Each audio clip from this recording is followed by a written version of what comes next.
Hello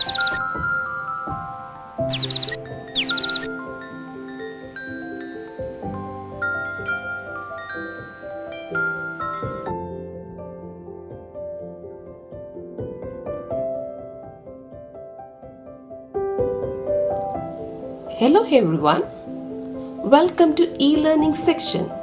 We hope you all enjoy this new method of teaching and learning.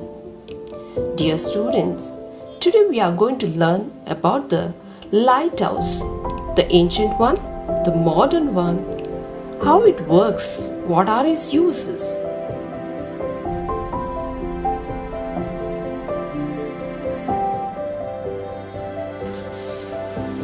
Modes of transportation: land transportation, water transportation, air transportation. Children, observe the picture and tell the modes of transportation. Train, aeroplane, ship. Did you see? Train, land transportation, aeroplane, air transportation, ship, water transportation.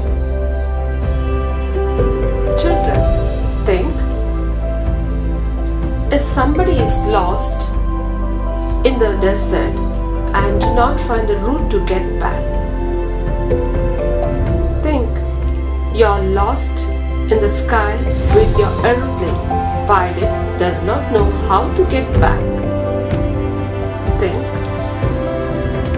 If somebody's ship is lost in the ocean and captain does not know how to get back. These are the things helps to find the way.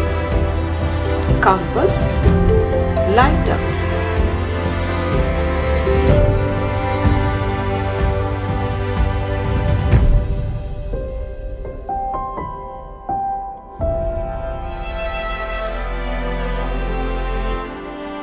Dictionary word. Find out the meaning using a dictionary. Favorite, seashore, voyage, guide, trip, journey, travel. Raju and his father, mother were very happy that day. Raju was especially thrilled because his father could take him out on a visit to the lighthouse. They started out in the evening by 5 p.m. and reached the shore by 6 p.m. Mother pointed out to the lighthouse in the distance. It was a tall, strong building in the shape of a tower with the powerful lights at the top. Raju asked his father, "Papa, what is the use of these lighthouses?" Mother said, "They help the sailors to know where the land is and what place they are near. Sometimes they are on the seashore and sometimes in the sea. They are in the places which are dangerous to ships, and they help to warn and guide the sailors." Raju was curious. He said, "But how do they work?" Mother replied, "Modern lighthouses use powerful electric lights.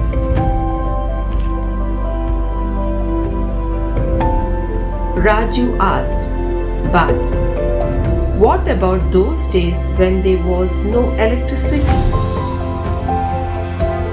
Mother laughed. "You are a clever boy, my son. In olden days, wood fires would be lit in the high places on the shore. Later, a large number of candles were used with a glass around them to keep out the wind. You know, Raju, in those days, before lighthouses were built, sailors who got lost in the sea had no way of getting back to land. They also had a danger of dashing against high rocks in the darkness, in the sea, or being unable to see which was a safe place to land.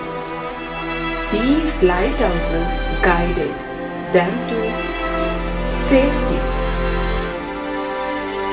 Mother said, "Yes, now shall we go home? After you have a favorite ice cream." Raju said, "Okay." "Yes, Papa, thank you."